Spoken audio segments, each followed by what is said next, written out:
स्वागत है आपका अपने YouTube चैनल में जिसका नाम है रोशनी एजुकेशन फॉर यू। तो आज हम देखेंगे फिजिक्स के फर्स्ट चैप्टर जिसका नाम है प्रकाश का परिवर्तन तथा अपवर्तन। तो इस वीडियो में हम प्रकाश का परिवर्तन ही सिर्फ देखेंगे, प्रकाश का अपवर्तन हम नेक्स्ट वीडियो में कवर करेंगे। तो सबसे पहले तो हम ये पढ़ने से पहले कुछ देखते हैं इस चैप्टर के बेसिक्स को। तो ये हमारा फर्स्ट में तो दिया है भौतिकी शास्त्र, ये है हमारा भौतिकी शास्त्र दैट इज फिजिक्स। तो विज्ञान की वह शाखा जिसमें प्राकृतिक घटनाओं, ऊर्जाओं तथा उसके आपसी संबंधों के बारे में अध्ययन किया जाता है, भौतिकी शास्त्र कहलाता है। तो हमारा अगला दिया हुआ है प्रकाशिकी। आप इस चैप्टर को प्रकाशिकी भी बोल सकते हैं क्योंकि इसमें जो प्रकाशिकी है इसमें हम प्रकाश के गुण संबंधी बातों का अध्ययन करेंगे इस चैप्टर में। तो इस आप चैप्टर को ऑप्टिक्स भी बोलेंगे तो चलेगा, क्योंकि आप हायर क्लास में जाएंगे तो जो पढ़ाया जाता है उस चैप्टर का नाम ऑप्टिक्स ही है, न कि प्रकाश का परिवर्तन तथा अपवर्तन। तो इसका हम डिफिनीशन देखते हैं कि भौतिक शास्त्र की वह शाखा जिसमें प्रकाश तथा इसके गुण संबंधी बातों का अध्ययन किया जाता है प्रकाशिकी कहलाता है। तो भौतिक राशि दैट इज फिजिकल क्वांटिटीज, तो ऐसी राशि है जिसे मापा जा सकता है भौतिक राशि कहलाता है, जैसे लंबाई, द्रव्यमान, तापमान इत्यादि, इसको आप माप सकते हैं, इसीलिए इसको आप भौतिक राशि बोलेंगे। तो हमारा अगला है सदिश राशि, तो दैट इज वेक्टर क्वांटिटीज। तो ऐसी भौतिक राशि है जिसे व्यक्त करने के लिए परिमाण के साथ साथ दिशा की भी आवश्यकता होती है, सदिश राशि कहलाता है, जैसे बल, विस्थापन, वेग इत्यादि।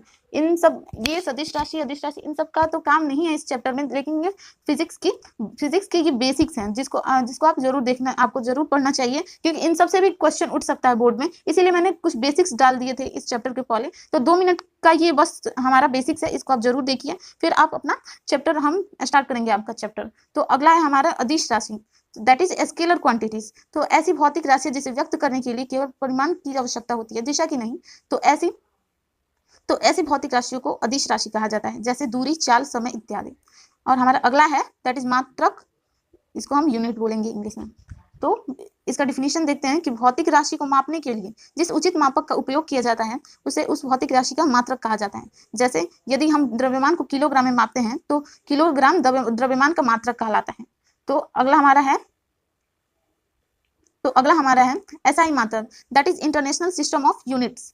तो मात्रकों की ऐसी पद्धति जिसे पूरी दुनिया में स्वीकार किया जाता है एसआई मात्रक, अर्थात मात्रों की अंतरराष्ट्रीय पद्धति कहलाता है। तो यहाँ पे मैंने कुछ भौतिक राशियां दी हुई हैं और उनका एसआई मात्रक दिया हुआ है, इसको आप याद कर लेंगे, ये इससे उठकर आएगा हमारे बोर्ड में। इसको मैं 100% बोल सकती हूँ कि इससे क्वेश्चन जरूर पूछेगा, इससे क्वेश्चन जरूर उठकर आएगा हमारे बोर्ड में। इस टेबल को आप याद कर लीजिएगा, ये बहुत ही इंपॉर्टेंट है, वेरी वेरी इंपॉर्टेंट, इसको आप याद कर लीजिएगा लिखकर। मैं आपको बता दूं, इसमें का 1-2 बता देती हूँ कि जैसे हमारा लंबाई का एसआई मात्रक मीटर होगा और उसका संकेत m, द्रव्यमान का एसआई मात्रक किलोग्राम होगा, उसका संकेत kg, समय का एसआई मात्रक सेकंड होगा जिसका संकेत s, और ज्योति तीव्रता दैट इज ल्यूमिनस इंटेंसिटी जिसका मात्रक होगा कैंडला दैट इज cd। ऐसे ही आप अगला याद कर लेंगे, हम इस पे ज्यादा समय ना देते हुए अपने अगले वीडियो के अगले कॉन्सेप्ट पे चलते हैं। इसको आप नोट कर लीजिएगा कि समतल कोण दैट इज प्लेन एंगल, समतल कोण का एसआई मात्रक रेडियन होता है जिसे आरएडी से सूचित किया जाता है। और अगला हमारा है इसमें का तथा ठोस कोण सॉलिड एंगल का एसआई मात्रक स्टेरेडियन होता है जिस संकेत में एसआर से सूचित किया जाता है। और आगे मैंने इसमें डाला हुआ है मूल्य आधारी मात्रक, फंडामेंटल या बेसिक यूनिट्स। तो ऐसा मात्रक जो किसी अन्य मात्रकों के सहायता के बिना होता है मूल्य आधारी मात्रक कहलाता है। जैसे द्रव्यमान का एसआई मात्रक किलोग्राम होता है जो मूल्य आधारी मात्रक का एक उदाहरण है, क्योंकि इसमें किसी अन्य मात्रक की सहायता नहीं ली गई है। तो अगला है हमारा व्युत्पन्न मात्रक दैट इज डेराइव्ड यूनिट्स। तो ऐसा मात्रक जिसमें अन्य मात्रकों की सहायता ली जाती है व्युत्पन्न मात्रक कहलाता है। जैसे चाल का एसआई मात्रक मीटर प्रति सेकंड होता है, एक व्युत्पन्न मात्रक है क्योंकि इसमें 2 मात्रकों मीटर तथा सेकंड की सहायता ली गई है। और हमारा अगला है मूल या आधारिक भौतिक राशि, फंडामेंटल या बेसिक फिजिकल क्वांटिटीज। तो इसका डिफिनीशन हम देखते हैं। इसका डिफिनीशन है ऐसी भौतिक राशियां जिसे व्यक्त करने के लिए अन्य भौतिक राशियों की आवश्यकता नहीं होती, मूल्य आधारित भौतिक राशि कहलाता है, जैसे द्रव्यमान, लंबाई, समय इत्यादि। और इसका अगला है हमारा व्युत्पन्न राशि that is derived physical quantities. और इसका डिफिनीशन हम देखते हैं ऐसी भौतिक राशि जिसे व्यक्त करने के लिए अन्य भौतिक राशियों की आवश्यकता होती है, अन्य व्युत्पन्न भौतिक राशि कहलाता है, जैसे चाल, वेग, बल इत्यादि। अब तो चलिए हम आते हैं अब अपने चैप्टर के मूल कॉन्सेप्ट पर जिसका नाम है प्रकाश। ये हमारे प्रकाश का डिफिनीशन है। तो प्रकाश वह माध्यम है जिसकी उपस्थिति में हम किसी चीज को देख पाते हैं। जैसे आपके सामने इस वक्त फोन रखा होगा या फिर लैपटॉप हो रखा होगा या फिर टैब रखा होगा, इसको आप कैसे देख रहे हैं? प्रकाश की उपस्थिति में ही देख रहे हैं। इसीलिए इसका डिफिनीशन हमारा होगा कि प्रकाश वह माध्यम है जिसकी उपस्थिति में हम किसी वस्तु को देख पाते हैं। यह ऊर्जा का एक रूप होता है। तो अगला है हमारा प्रकाश का परावर्तन, that is reflection of light. तो जब जब किसी प्रकाश स्रोत से निकलने वाली किरणें किसी सतह पर पड़ती हैं तो वह वापस उस सतह से मुड़ जाती हैं। प्रकाश के मुड़ने की इसी घटना को प्रकाश का परावर्तन कहा जाता है। अगर हम कोई परावर्तक सतह लेते हैं और उस पर लाइट को डालते हैं तो वो वहां उधर से वो मुड़ जाती है। अगर वो परावर्तक सतह है तभी मुड़ेगी। तो इसी को हमारे प्रकाश का परावर्तन कहा गया है। और हमारे प्रकाश के परावर्तन के 2 नियम होते हैं, जिसको हमने नीचे लिखा हुआ है कि देखते हैं हम इसका कि प्रकाश के परिवर्तन का नियम, law of reflection of light. प्रकाश के परिवर्तन के 2 नियम होते हैं। पहला तो है हमारा आपतित किरण, परावर्तित किरण तथा आपतन बिंदु पर डाले गए अभिलंब तीनों एक ही तल में स्थित होते हैं। समझ में नहीं आया तो मैंने आगे एक डायग्राम लगाया हुआ है जिसको मैंने अपने हाथों से बनाया है, उससे मैं आपको समझाती हूँ। तो दूसरा पहले हम देख लेते हैं कि आपतन कोण का मान परावर्तन कोण के मान के बराबर होता है। तो आगे हम देखते हैं। तो यहाँ पे मैं समझाती हूँ आपको। तो हमारे इसमें एक परावर्तक सतह पर एक आपतित किरण डाली हुई है जो इसे रिफ्लेक्ट हो गई है, मुड़ गई है, परावर्तित हो गई है। तो इस जो है ये दोनों हमारा, ये आपतित किरण हो गई, ये परावर्तित किरण हो गई और ये हमारा अभिलंब हो गया, इसके बीच में हमने नॉर्मल डाल दिया। तो ये तीनों हमारे एक ही तल में स्थित है। ये परावर्तक सतह हो गया, ये हमारे जो हमारी आपतित किरण है और परावर्तित किरण है और अभिलंब हमारे ये तीनों ही एक तल में स्थित हमारे दिख रहे हैं। इसीलिए ये हमारा तो पहला डिफिनीशन हो गया कि हमारा आपतित किरण, परावर्तित किरण तथा आपतन बिंदु पर डाला गया अभिलंब तीनों एक ही तल में स्थित होते हैं। और दूसरा हम देख लेते हैं जो कि है कि यहाँ पे हमारा दिया हुआ है कि जब हमने आपतित किरण डाली और परावर्तित किरण डाली और यहाँ पे हमने एक नॉर्मल डाल दिया बीच में, तो यहाँ पे ये हमारा एक कोण बन गया और ये हमारा दूसरा कोण बन गया। तो इसमें दिया हुआ है कि हमारा आपतन कोण का मान, इसको हम आई से सूचित करते हैं, आपतन कोण का मान परावर्तन कोण के मान के बराबर होता है। इसमें आप देख ही रहे हैं कि ये दोनों का मान बराबर है। तो ये हमारा दूसरा नियम हो गया कि आपतन कोण का मान परावर्तन कोण के मान के बराबर होता है। तो चलिए आपको यहाँ तक समझ में आ गया होगा। अब हम देखते हैं अपना अगला। तो ये है हमारा दर्पण, दैट इज मिरर। तो ऐसा पदार्थ जिसका कम से कम एक सतह समतल तथा चमकदार हो और जो प्रकाश की किरणों को परिवर्तित कर सकता हो, दर्पण कहलाता है। दर्पण को मुख्य रूप से 2 वर्गों में विभाजित किया जाता है, दैट इज फर्स्ट है हमारा समतल दर्पण और दूसरा है हमारा गोलीय दर्पण। तो देखते हैं हम समतल दर्पण का डिफिनीशन। सबसे पहले तो हमारा समतल दर्पण वो है कि ऐसा दर्पण जिसका परावर्तक सतह समतल हो, समतल दर्पण कहलाता है। कितना हल्का डिफिनीशन है, इसको आप याद रखिएगा। तो यहाँ पे हमारा ये डायग्राम देकर बताया गया है। और हम देखते हैं अपना दूसरा नंबर, जो दूसरा है हमारा गोलीय दर्पण, दैट इज स्फेरिकल मिरर। तो ऐसा दर्पण जिसका परावर्तक सतह गोलीय होता है, गोलीय दर्पण कहलाता है। यहाँ पे हमारा ये समतल था और ये हमारा गोलीय होगा जिसका परावर्तक सतह गोलीय होता है। तो गोलीय ये हमारा तो अवतल दर्पण हो गया, अवतल हो गया ये हमारा। इसमें अच्छा नहीं बन रहा है, इसको छोड़िए। ये हमारा अवतल हो गया और ये हमारा उत्तल हो गया। ये हमारा इसका सतह जो कि है ये गोलीय है, इसीलिए ये गोलीय दर्पण कहलाएगा। इधर नीचे दिया हुआ है कि यहाँ पे ये डायग्राम दिया ही हुआ है। और हमारे गोलीय दर्पण को मुख्य रूप से 2 वर्गों में विभाजित किया गया है, जिसमें पहला तो बोलते हैं हम उत्तल दर्पण और दूसरा बोलते हैं अवतल दर्पण। इसमें दिया हुआ है कि गोलीय दर्पण मुख्य रूप से 2 प्रकार के होते हैं। पहला हो गया उत्तल दर्पण, दैट इज कॉन्वेक्स मिरर, और दूसरा हो गया अवतल दर्पण, दैट इज कॉनकेव मिरर। तो सबसे पहले हम उत्तल दर्पण का डिफिनीशन देखते हैं। तो उत्तल दर्पण का हमारा डिफिनीशन दिया हुआ है कि ऐसा गोलीय दर्पण जिसका परावर्तक सतह बाहर की ओर वक्रित होता है, उत्तल दर्पण कहलाता है। ये हमारा परावर्तक सतह बाहर की तरफ वक्रित है, इसको हम उत्तल दर्पण बोलेंगे। ठीक। और हमारा दूसरा नंबर देखते हैं। तो दूसरा नंबर है हमारा ऐसा गोलीय दर्पण जिसका परावर्तक सतह अंदर की तरफ वक्रित होता है, अवतल दर्पण कहलाता है।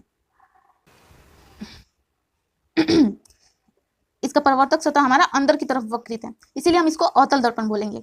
तो चलिए हम देखते हैं अपने अगले टॉपिक को। तो अगला है हमारा, इसका ये जो टेबल दिया हुआ उसको आप लिख लीजिएगा, इससे आपको अच्छे से याद हो जाएगा। तो ये हमारा अगला है जो कि है ध्रुव, दैट इज पोल। तो पोल का हम डिफिनीशन देखते हैं कि किसी गोलीय दर्पण के परावर्तक सतह के पृष्ठ,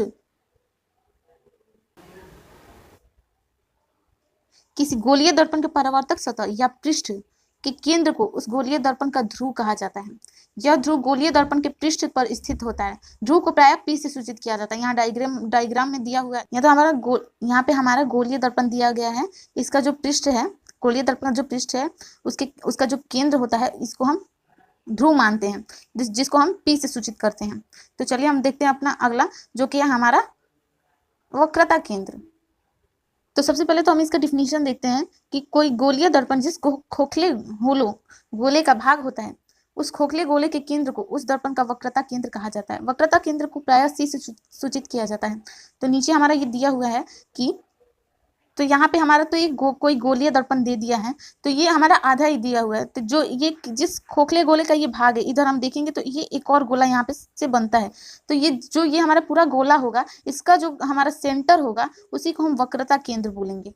तो इसका डिफिनीशन आपने पढ़ा है कि कोई गोलीय दर्पण जिस खोखले गोले का भाग होता है, उस खोखले गोले के केंद्र को उस दर्पण का वक्रता केंद्र कहा जाता है। तो होप आपको ये समझ में आया होगा। तो चलिए हम बढ़ते आगे। तो हमारा अगला है वक्रता त्रिज्या, रेडियस ऑफ कर्वेचर। तो इसका डिफिनीशन देखते हैं कि कोई गोलीय दर्पण जिस खोखले गोले का भाग होता है, उस खोखले गोले की त्रिज्या को उस गोलीय दर्पण की वक्रता त्रिज्या कहा जाता है। वक्रता त्रिज्या को प्रायः R से सूचित किया जाता है। तो यहाँ पे हमने कोई गोला ले लिया, ये कोई ना कोई गोले का भाग होगा। तो यहाँ पे तो ये जिस खोखले गोले का भाग होगा उसकी त्रिज्या जो होगी, उसी त्रिज्या को इस क्या बोलते हैं, वक्रता त्रिज्या कहा जाता है।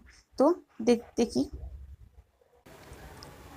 यहाँ पे ये दिया ही हुआ है।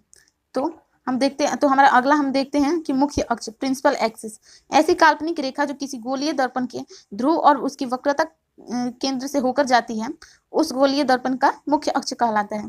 जैसे यहाँ पे दिया है कि हमने, तो सबसे पहले तो हमने यहाँ पे कोई गोलीय दर्पण ले लिया और ये उसका पोल हो गया और ये उसका सेंटर ऑफ कर्वेचर हो गया। तो इससे होकर जो हमारी रेखा जाएगी इसको हम प्रिंसिपल एक्सिस बोलेंगे, जो कि हमारे डिफिनीशन में दिया हुआ है। ऐसी काल्पनिक रेखा जो किसी गोलीय दर्पण के ध्रुव और उसकी वक्रता केंद्र से होकर जाती है, उस गोलीय दर्पण का मुख्य अक्ष कहलाता है। तो हमारा अगला हम देखते हैं। तो अगला है हमारा कि अवतल दर्पण का मुख्य फोकस। हमारा जो ये अवतल दर्पण है, इसको सबसे पहले मैं समझा दूं कि हमने ये अवतल दर्पण ले लिया। तो अवतल दर्पण का ये हो गया मुख्य अक्ष, हो गया ये हमारा मुख्य अक्ष। और इससे हम कोई किरण डालेंगे, यहाँ पे कोई किरण डालेंगे तो ये आकर हमारे फोकस से टकरा जाएगी। फोकस पे ये हमारी सारी किरणें मिल जाएंगी।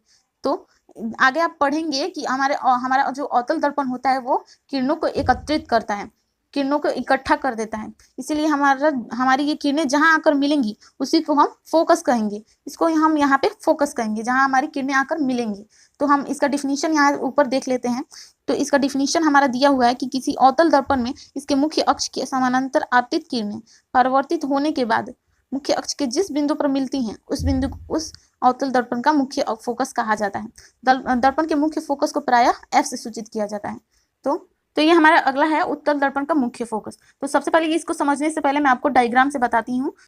चलिए, तो सबसे पहले तो हमने एक उत्तल दर्पण ले लिया, यहाँ पे एक उत्तल दर्पण ले लिया और यहाँ पे हम एक किरण को डालेंगे तो यहाँ पे मिलेगी, यहाँ पे ये इकट्ठा नहीं होगी, यहाँ फोकस पे ये इकट्ठा नहीं होगी बल्कि ये फैल जाएगी। ये उत्तल दर्पण इसको फैला देगा, क्योंकि हमारे उत्तल दर्पण जो होता है वो किरणों को फैला देता है, ना कि इकट्ठा करता है। इसको आप आगे पढ़ेंगे, मैंने लिखा हुआ है तो आपको और अच्छे से क्लियर हो जाएगा।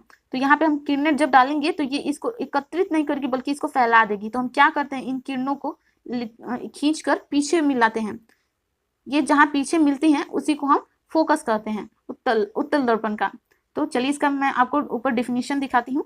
तो इसका डिफिनीशन यहाँ पे लिखा हुआ है कि किसी उत्तल दर्पण में इसके मुख्य अक्ष के समानांतर आपतित किरणें परावर्तित होने के बाद, यहाँ पे परावर्तित हुई थी हमारी किरणें, जिस बिंदु से आती हुई प्रतीत होती हैं, वो उसको जब वो उसको फैला देगा तो उसको हम पीछे की तरफ खींच कर मिलाएंगे तो वो मिलती हुई प्रतीत होंगी पीछे की तरफ। तो अथवा ये जिस बिंदु से आती हुई प्रतीत होती हैं अथवा मुख्य अक्ष के जिस बिंदु पर कटती हुई मालूम पड़ती हैं, उस बिंदु को उस उत्तल दर्पण का मुख्य फोकस कहा जाता है। मुख्य फोकस को प्रायः F से सूचित किया जाता है। तो होप आपको उत्तल दर्पण का मुख्य फोकस समझ में आया होगा। तो चलिए हम बढ़ते हैं अपने वीडियो के आगे। तो अगला है हमारा फोकस दूरी, दैट इज फोकल लेंथ। तो किसी गोलीय दर्पण के ध्रुव और उसके मुख्य फोकस के बीच की दूरी को उस गोलीय दर्पण का फोकस दूरी कहा जाता है। तो जैसे हमने यहाँ पे कोई गोलीय दर्पण ले लिया, ये हमारा पोल हो गया और इधर हमारा कर्वेचर होगा, सेंटर ऑफ कर्वेचर, और ये बीच में हमारा फोकस होता है, उधर मैंने आपको बताया ही। तो फोकस और पोल के बीच की जो दूरी होती है उसको हम फोकल लेंथ बोलते हैं, इसको हम छोटे एफ से सूचित करते हैं। तो चलिए हम देखते हैं द्वारक। तो ये हमारा एपर्चर है। तो एपर्चर वह है तो सबसे पहले हमने कोई गोलीय दर्पण ले लिया और इसका ये परावर्तक सतह हो गया।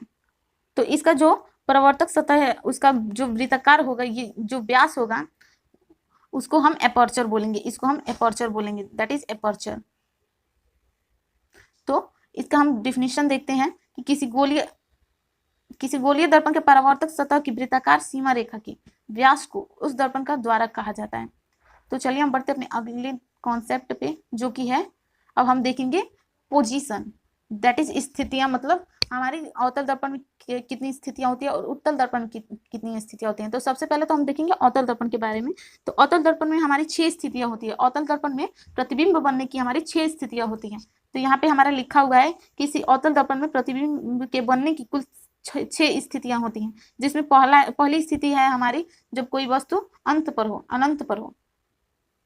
तो हम वस्तु को अनंत पर जब लेते हैं, तो जब हमने अनंत से कोई किरण डाली, तो ये मैंने आपको पहले ही बताया कि अवतल दर्पण किरणों को इकट्ठा कर देता है, तो ये हमारे फोकस पे आकर मिल जाएंगी। तो इस प्रकार हम क्या लिखेंगे, हम देखते हैं नीचे हमारे डिफिनीशन में। तो जब कोई वस्तु अनंत पर हो तो उसका प्रतिबिंब किसी अवतल दर्पण में उसके सामने मुख्य फोकस पर बनता है। इस प्रकार बना प्रतिबिंब वास्तविक तथा उल्टा होता है और इसका आकार वस्तु की आकार की अपेक्षा काफी छोटा होता है। कि जैसे मैंने अनंत पे कोई वस्तु रखी थी, हमारी वस्तु थी अनंत पे, तो ये आकर हमारे फोकस में बनती है। तो इस प्रकार हमारी वस्तु काफी छोटी बनेगी और इसका जो आकार होगा हमारा, वो वास्तविक तथा उल्टा होगा, क्योंकि ये जिस तरफ हमारी वस्तु है उसी तरफ ये प्रतिबिंब बन रहा है, तो हमारा ये वास्तविक तथा उल्टा हो जाएगा। तो चलिए, होप आपको ये पहला समझ में आया होगा। तो चलिए हम दूसरी स्थिति देखते हैं। तो दूसरी स्थिति है हमारी, तो हमारी ये दूसरी स्थिति दी हुई है कि जब वस्तु अनंत और वक्रता केंद्र के बीच हो। हमारा जब वस्तु अनंत और वक्रता केंद्र के बीच होगा तो क्या होगा। चलिए पहले तो मैं डायग्राम से आपको समझाती हूँ कि तो ये हम ले लिया अवतल दर्पण।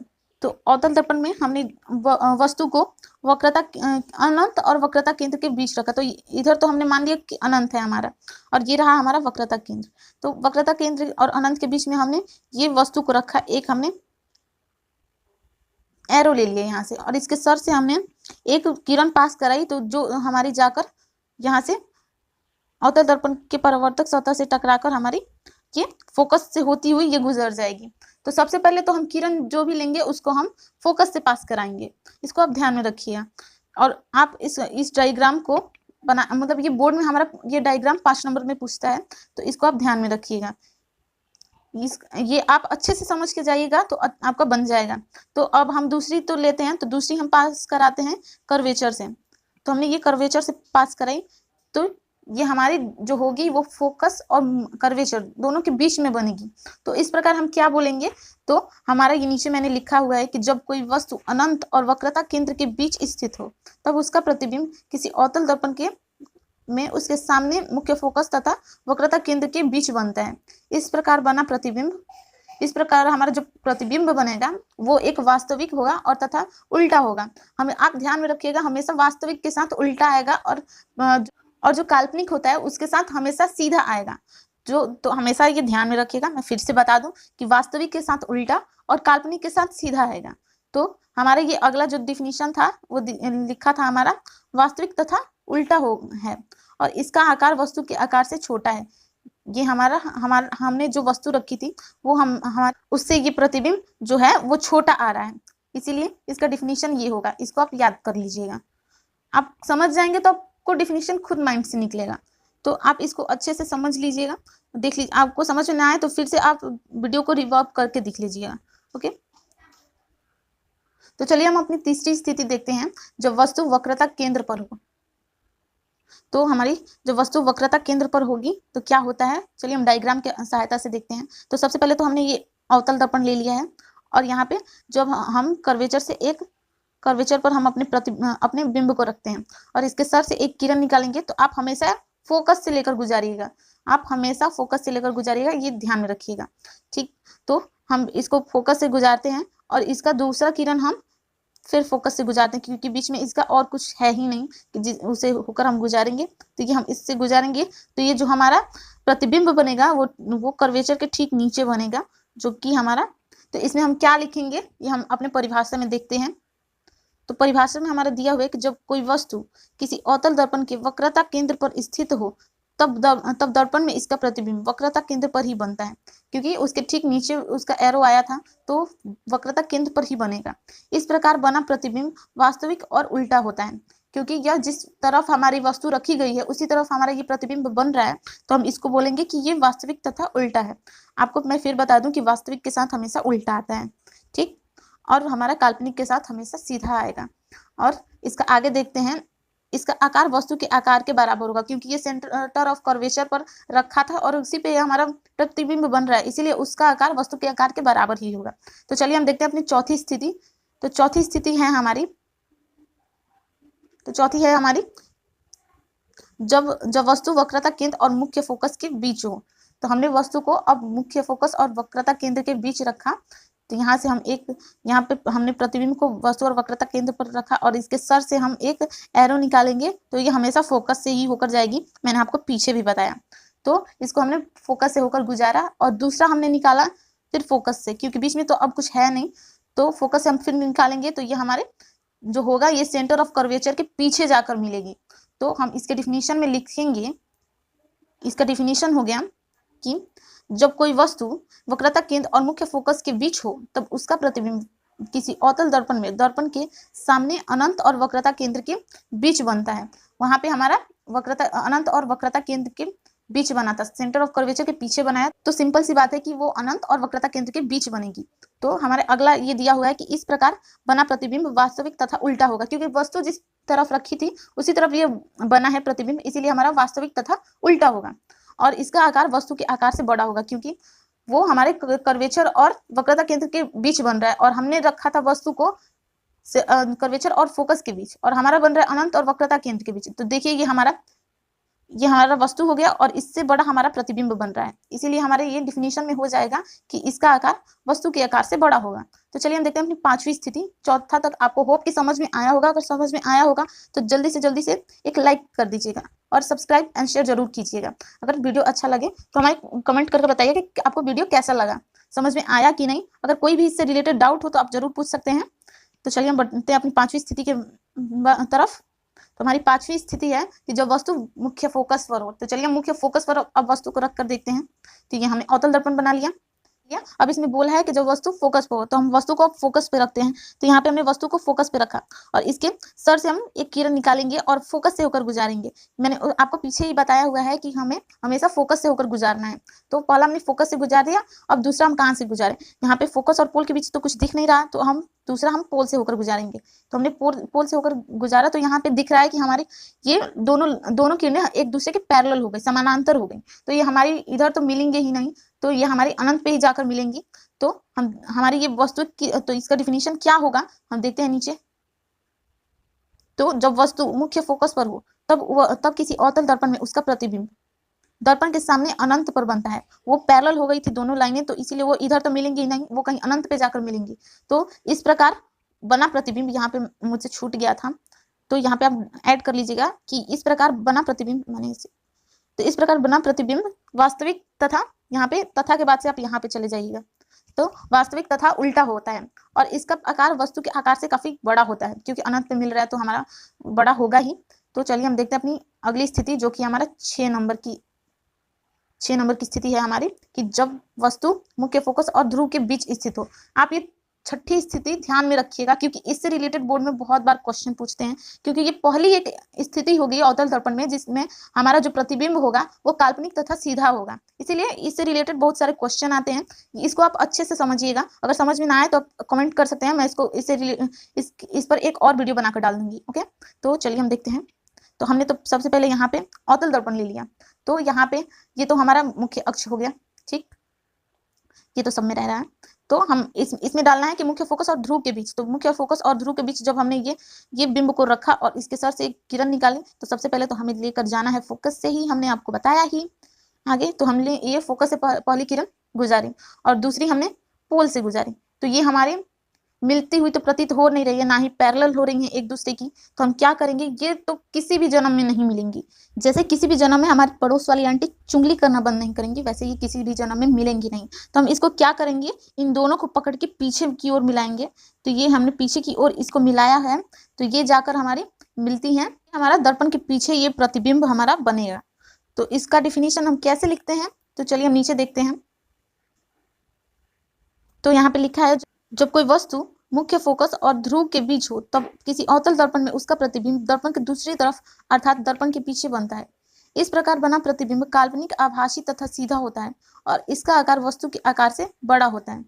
क्योंकि यहाँ पे हमने दिखाई था कि हमारा ये वस्तु है, ये हमारी वस्तु हो गई और उसका प्रतिबिंब देखिए कितना बड़ा बन रहा है इससे, इसीलिए हमारी वस्तु के इसलिए हमारी ये जो हमारा प्रतिबिंब बनेगा वो वस्तु की अपेक्षा बड़ा होगा।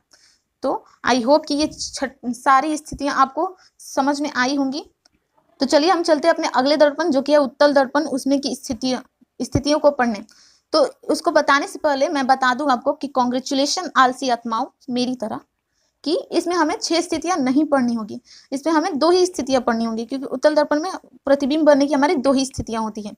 तो हम इसकी स्थितियां को देख लेते हैं कि हमारी जो पहली स्थिति होती है, जो पहली हमारी स्थिति है वह है कि जब वस्तु अनंत पर हो।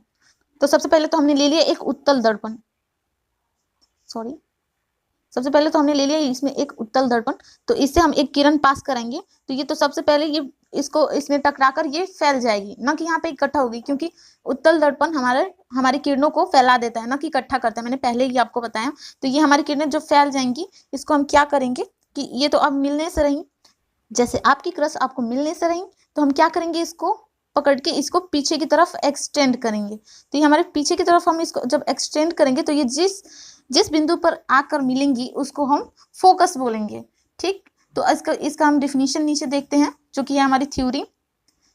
इसमें लिखा है कि जब वस्तु अनंत पर हो तब किसी उत्तल दर्पण में उस वस्तु का प्रतिबिंब दर्पण के दूसरी तरफ अर्थात दर्पण के पीछे मुख्य फोकस पर बनता है।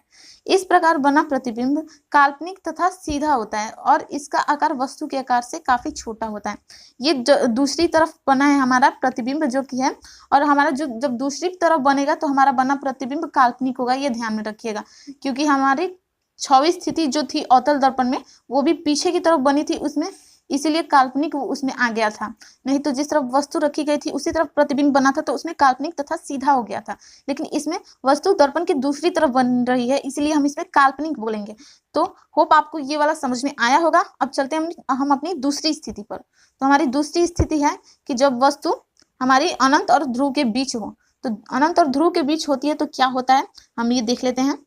तो ये तो हो गया हमारा ध्रुव, और यहाँ पे है हमारा अनंत। अनंत तो बहुत पीछे होगा, अब उसको हम ढूंढ नहीं सकते, तो उसको हम यहीं पे रखते हैं। सबसे पहले तो हम अनंत पे अपना बिंब रखेंगे और इसके सर से हम एक किरण निकालेंगे। तो ये किरण हमारा ये यहाँ से रिफ्लेक्ट हो जाएगी, फैल जाएगी। तो यहाँ और हम अपनी दूसरी किरण को निकालेंगे, तो ये हम अपने पोल के पास ले जाएंगे, तो ये इधर रिफ्लेक्ट हो जाएगी। तो हम फिर इसको पकड़ के पीछे की तरफ मीट करवाएंगे। तो ये हमारे इसको हम जब एक्सपेंड करेंगे पीछे की तरफ, तो ये हमारे यहाँ पे जहाँ मिलेंगी वो होगा हमारे फोकस और हमारे ध्रुव के बीच मिलेंगी। तो इसको हम कैसे लिखेंगे, इसको हम अपनी थ्योरी के साथ समझते हैं। तो हम थ्योरी की मदद से देखते हैं। तो थ्योरी में हमारा लिखा हुआ है कि जब कोई वस्तु अनंत और ध्रुव के बीच हो तब किसी उत्तल दर्पण में उसका प्रतिबिंब दर्पण के दूसरी तरफ मुख्य फोकस और ध्रुव के बीच बनता है। वहां पे मुख्य फोकस और ध्रुव के बीच बना था, यहाँ पे आप देख ही रहे हैं, मुख्य फोकस और ध्रुव के बीच बना है। और ये आप देख रहे हैं कि ये वस्तु हमारी थी वस्तु, इसका प्रतिबिंब इतना छोटा एरो बना है। तो इससे साफ विजुअलाइज होता है कि हमारा जो प्रतिबिंब होगा वो वस्तु की अपेक्षा छोटा होगा। तो यहाँ पे लिखा होगा, इस प्रकार बना प्रतिबिंब काल्पनिक तथा आभासी, यहाँ इस प्रकार बना प्रतिबिंब काल्पनिक आभासी, काल्पनिक को हम आभासी भी बोलते हैं, तथा सीधा होता है और इसका आकार वस्तु के आकार से छोटा होता है, जैसे कि मैंने बताया ऊपर। तो आशा करती हूँ कि आपको अवतल दर्पण और उत्तल दर्पण की स्थितियां अच्छे से समझ में आई होंगी। तो आपको कैसा लगा वीडियो आज का, बताइएगा जरूर कमेंट में। तो सबसे पहले तो हम एंड करने से पहले कुछ थोड़ा सा देख लेते हैं। और तो अगला है हमारा प्रतिबिंब के बारे में, दैट इज इमेज। तो जिसका यहाँ पे डिफिनीशन दिया हुआ है कि किसी बिंदु या बिंब से आने वाली प्रकाश की किरणें परावर्तन या अपवर्तन के बाद जिस बिंदु पर कटती हैं या कटती हुई मालूम पड़ती हैं, उस कटान बिंदु को उस वस्तु का प्रतिबिंब कहा जाता है। प्रतिबिंब मुख्य रूप से दो प्रकार के होते हैं, वास्तविक प्रतिबिंब तथा काल्पनिक प्रतिबिंब। जो हमारे सारी स्थितियां में जो आ रहे थे उसके बारे में हम यहाँ पे पढ़ लेंगे थोड़ा सा, कि वास्तविक प्रतिबिंब को हम रियल इमेज कहते हैं और काल्पनिक प्रतिबिंब को वर्चुअल इमेज कहते हैं। तो सबसे पहले तो हम वास्तविक प्रतिबिंब के बारे में देखते हैं। तो ऐसा प्रतिबिंब जो किरणों के वास्तविक कटान से बनता है वास्तविक प्रतिबिंब कहलाता है। वास्तविक प्रतिबिंब हमेशा वस्तु की अपेक्षा उल्टा होता है। मैंने आपको बताया था कि वास्तविक के साथ हमेशा उल्टा आएगा। तो आगे है हमारा वास्तविक प्रतिबिंब को पर्दे पर प्राप्त किया जा सकता है। तो चलिए हम देखते हैं अपना अगला, जो कि हमारा काल्पनिक प्रतिबिंब, दैट इज वर्चुअल इमेज। तो ऐसा प्रतिबिंब जो किरणों के काल्पनिक कटान से बनता है काल्पनिक प्रतिबिंब कहलाता है। काल्पनिक प्रतिबिंब को आभासी प्रतिबिंब भी कहा जाता है। काल्पनिक प्रतिबिंब, यहाँ हमारा एक ऑब्जेक्टिव क्वेश्चन बनेगा, बोर्ड में पूछता भी है, कितना बार पूछ चुका है कि काल्पनिक प्रतिबिंब को और क्या किस नाम से जाना जाता है, या फिर आभासी प्रतिबिंब क्या है। आपको कंफ्यूज करने के लिए क्वेश्चन दे देगा कि आभासी प्रतिबिंब क्या है, उसका डिफिनीशन दीजिए। तो आप बोलेंगे कि ये एनसीईआरटी के बाहर से आया है, लेकिन ये एनसीईआरटी के बाहर से नहीं आया है। हम काल्पनिक प्रतिबिंब को ही आभासी प्रतिबिंब कहते हैं। तो आगे हमारा दिया है कि काल्पनिक प्रतिबिंब को पर्दे पर प्राप्त नहीं किया जा सकता। हमारे वास्तविक प्रतिबिंब को तो पर्दे पर प्राप्त किया जा सकता है, लेकिन काल्पनिक प्रतिबिंब को पर्दे पर प्राप्त नहीं किया जा सकता। और यहाँ पे आप नोट में लिख लेंगे कि सिनेमा हॉल में पर्दे पर जो प्रतिबिंब बनता है वह वास्तविक प्रतिबिंब का उदाहरण है, जबकि जब हम अपने चेहरे को आईने में देखते हैं तब उस आईने में बना प्रतिबिंब काल्पनिक या आभासी प्रतिबिंब का उदाहरण है। तो यहाँ पे है वास्तविक प्रतिबिंब तथा काल्पनिक प्रतिबिंब में अंतर, that is differences between real image and virtual image. तो यहाँ जिसमें वास्तविक प्रतिबिंब में तो पहला लिखा हुआ है हमारा, यह किरणों के वास्तविक कटान से बनता है, और यह काल्पनिक प्रतिबिंब या किरणों के काल्पनिक कटान से बनता है। दूसरा है वास्तविक प्रतिबिंब वस्तु की अपेक्षा उल्टा होता है, और हमारा काल्पनिक प्रतिबिंब वस्तु की अपेक्षा सीधा होता है। और तीसरा है हमारा कि वास्तविक प्रतिबिंब को पर्दे पर प्राप्त किया जा सकता है, जबकि काल्पनिक प्रतिबिंब को पर्दे पर प्राप्त नहीं किया जा सकता। तो चलिए हम देखते हैं अपना अगला। तो आगे है थोड़ा समतल दर्पण के बारे में हम जान लेते हैं थोड़ा। तो समतल दर्पण की विशेषता, तो इसका डिफिनीशन हम देखते हैं कि समतल दर्पण में बना प्रतिबिंब काल्पनिक या आभासी होता है। यह वस्तु की अपेक्षा सीधा होता है। समतल दर्पण में बने प्रतिबिंब का आकार वस्तु के आकार के बराबर होता है, और प्रतिबिंब दर्पण के पीछे उतनी ही दूरी पर बनती है जितनी दूरी पर वह प्रतिबिंब दर्पण से होती है। ये वाला तो सिंपल सा है, आपको समझ में आ ही जाएगा। और हमारी अवतल दर्पण की कुछ विशेषताएं देख लीजिए, जो कि है स्पेशलिटीज ऑफ कॉन्केव मिरर्स। अवतल दर्पण में वास्तविक तथा काल्पनिक दोनों तरह के प्रतिबिंब बनते हैं। इसमें बना प्रतिबिंब सीधा तथा उल्टा दोनों होता है। अवतल दर्पण में प्रतिबिंब दर्पण के सामने अथवा उसके पीछे बन सकता है। अवतल दर्पण में बने प्रतिबिंब का आकार वस्तु की अपेक्षा छोटा, बराबर या बड़ा हो सकता है। तो चलिए हम देखते हैं अपना अगला टॉपिक, जो कि है हमारा उत्तल दर्पण की विशेषताएं, स्पेशलिटीज ऑफ कॉन्केव मिरर्स। तो उत्तल दर्पण में किसी वस्तु का बना प्रतिबिंब हमेशा काल्पनिक या आभासी तथा सीधा होता है, और इसमें प्रतिबिंब का आकार हमेशा वस्तु की आकार की अपेक्षा छोटा होता है। इसमें प्रतिबिंब हमेशा दर्पण के पीछे बनता है। समतल दर्पण का उपयोग, हमारे समतल दर्पण का इसमें उपयोग बताया गया है, इसको आप याद कर लीजिएगा, that uses of plane mirrors. तो फर्स्ट में तो है हमारा समतल दर्पण का उपयोग चेहरा देखने के लिए आईने के रूप में किया जाता है। जो हम अपना नॉर्मली आईना यूज करते हैं वो समतल दर्पण है हमारा। तो दूसरा है हमारा अनेक तरह के फर्नीचरों के निर्माण में भी इसका उपयोग किया जाता है। और अवतल दर्पण का उपयोग यहाँ पे दिया हुआ है, और that is usage of concave mirrors. तो फर्स्ट में तो है अवतल दर्पण का उपयोग टॉर्च, सर्चलाइट तथा वाहनों के अग्रदीपों में किया जाता है। अवतल दर्पण प्रकाश की किरणों को आगे की तरफ फोकसित कर देता है, जिससे आगे की तरफ पर्याप्त प्रकाश होता है। और हमारा ये दूसरा दिया हुआ है कि कान, नाक, दांत आदि के डॉक्टर इस अंगों को देखने के लिए अवतल दर्पण का उपयोग करते हैं। और तीसरा है हमारा सौर भट्टियों में भी अवतल दर्पण का उपयोग होता है। अवतल दर्पण सूर्य से आने वाली प्रकाश की किरणों को एक जगह एकत्रित कर देते हैं। यहाँ जो हमारा अवतल दर्पण है उसको मैंने बताया ही था कि वो प्रकाश की किरणों को एकत्रित करता है, जिससे उसका उपयोग इन सब चीजों में किया जाता है। इसमें का और दिया हुआ है, एकत्रित कर देता है, जिससे उस जगह की उष्णता बढ़ जाती है। इसी उष्मा का उपयोग विद्युत ऊर्जा प्राप्त करने में किया जाता है। और हमारा ये लास्ट जो दिया है उत्तल दर्पण का उपयोग, यूजेज ऑफ कॉन्वेक्स मिरर। इसको आप, ये बहुत ही इंपॉर्टेंट क्वेश्चन है, इसको आप VVI कर लीजिएगा, ये हमारे बोर्ड में पूछ सकता है। तो इसका हम उपयोग देख लेते हैं कि उत्तल दर्पण का उपयोग वाहनों में पश्च दृश्य दर्पण या साइड मिरर के रूप में किया जाता है। अवतल दर्पण का दृष्टि क्षेत्र बड़ा होता है, जिसके चलते यह अधिक क्षेत्र का प्रतिबिंब दर्पण में बनाता है। इसके साथ साथ इसमें बना प्रतिबिंब आभासी तथा सीधा होता है, जिससे चालक को वाहन चलाने में सुविधा होती है। और ये हमारा दूसरा नंबर पे इसका दिया हुआ है, उपयोग के उत्तल दर्पण का उपयोग कई तरह के फर्नीचरों के निर्माण में किया जाता है। ये नई चिन्ह प्रपाटी नियम हमारा, ये आप ध्यान में रखिएगा, इसको आप अच्छे से पढ़िएगा। ये जब तक आप इसके बारे में नहीं जानेंगे, इसे अच्छे से नहीं पढ़ेंगे, तो आपको न्यूमेरिकल बनाने में बहुत ही परेशानी होगी। आपको न्यूमेरिकल आपको अच्छे से बनाना है तो इसको आपको समझना पड़ेगा। आपने इसको नहीं समझा तो आपको कोई भी न्यूमेरिकल ऐसा नहीं होगा जिससे जो आपका सही बने।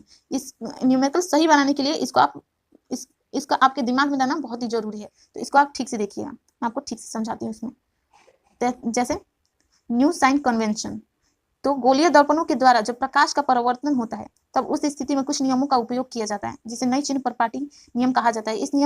इस नई चिन्ह प्रपाटी नियम में निम्नलिखित नियमों का उपयोग किया जाता है। जब हमारे गोलीय दर्पण में कोई प्रकाश का परावर्तन होता है तो उसमें हमारे कुछ नियमों का पालन किया जाता है, जिसे नई चिन्ह प्रपाटी नियम कहा जाता है। तो नई चिन्ह प्रपाटी नियम में क्या होता है मैं आपको बताती हूँ।